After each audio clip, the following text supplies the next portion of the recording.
Ka mihi o te wā kia tātou, tālofa lava. I ka polohi naka mā lole lai ki o rana, whakalofa lahi atu. Tāloha ni i o rana, kia ora koutou. And I'm wonderful to be here, wonderful to see so many familiar faces, and I mean that, so many familiar faces in this amazing space. Can I please acknowledge Your Excellencies Right Honourable Dame Patsy Reading and Sir David Gascoigne. So lovely to see you again. I keep bumping into them at the most amazing events. That is the perk of being Associate Minister for Arts, Culture and Heritage, I think. Can I also acknowledge May Chen, founder, chair of Super Diversity Centre, New Zealand Asian Leaders, Super Diverse Women. May, you are a very impressive woman, and I don't think anyone in the room could argue against that. So can I thank you for everything that you have done to be part of pulling this together. Can I acknowledge the Consul General Melanie Higgins, and of course our hosts and sponsors Sky City Auckland and the Ministry for Women. Can I also acknowledge my ministerial colleague Julianne Genta. So good to be here. And Scott, can I thank you for your kind words and your mention of my role as the Minister for Disability Issues. I'll just acknowledge too that Minister Julianne Genta, as the Associate Minister for Health, has the delegation on the health side for disability issues, so we work really closely together, so I'd like to acknowledge Julianne for that. Can I just pass on the apologies of our Prime Minister, Jacinda Ardern, who would have loved to have been here, but unfortunately, as has been pointed out, is on a delegation to Australia. And I do hope that you're not too disappointed that it's me that's here instead of her.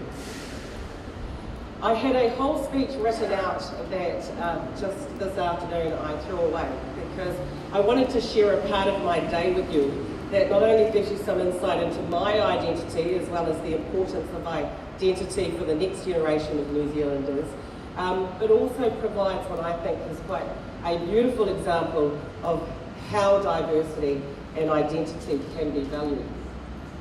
Tomorrow my youngest son turns 5 years old. I'm sure there's a lot of people in the room that know how much of a big deal that is to any mum. So my beautiful Samoan, Tongan, Balangi, golden-haired, caramel skin little boy, no bias, will be going to school tomorrow.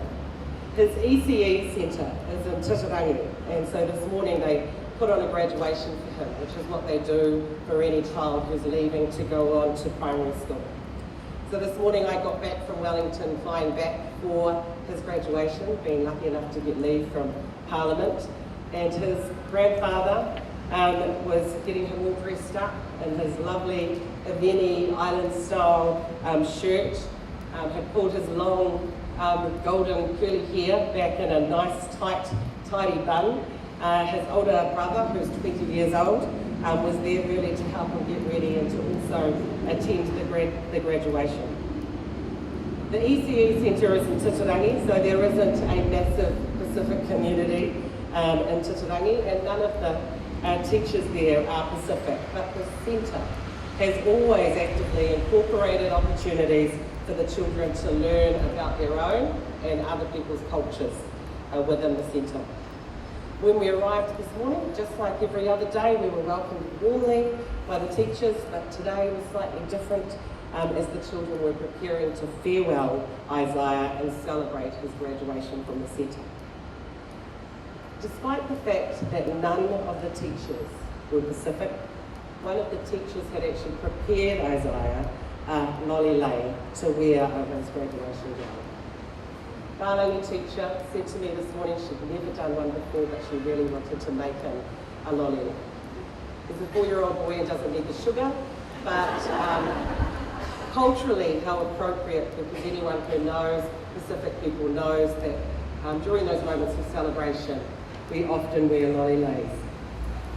The centre had also organised a for each of Isaiah's family members to wear, so I'm wearing mine now, in celebration of his graduation. How beautiful. They're not Pacific, but they had done this for the family. I really want to recognise my son's ECE Centre because they have consistently demonstrated respect for his cultural identity, which is our identity. They have consistently demonstrated value for the role of his family members in his life, his grandfather, who does the lion's share of caring for him because I spend a lot of time in Wellington, me, his brother, and everyone else that plays a role in helping to look after this child, validating who he is, validating who we are. They have helped instill in my son a curiosity and respect for other people's cultures and languages. And I look at this learning environment and I hope that moving forward, every learning environment my child steps into is that inclusive and that other children are given the same opportunities to learn more about themselves and others and to feel valued for who they are. The values and principles demonstrated at my son's ECU centre shouldn't be confined though to a preschool environment. Even we as adults thrive when our identity is recognised and valued. How do we value and celebrate diversity in the workplace, in our sporting arenas, through our arts, culture and heritage, in business and every other sector?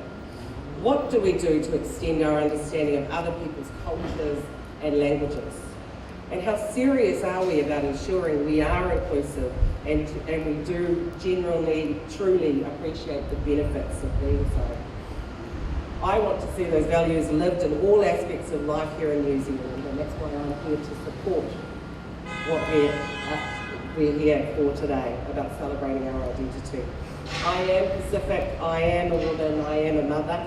I'm proud of all those things, but mostly today what I'm proud of is a 4-year-old boy that tomorrow starts school, confident and secure in who he is, and I'm very grateful to the ECE Centre that understood the importance of valuing and celebrating his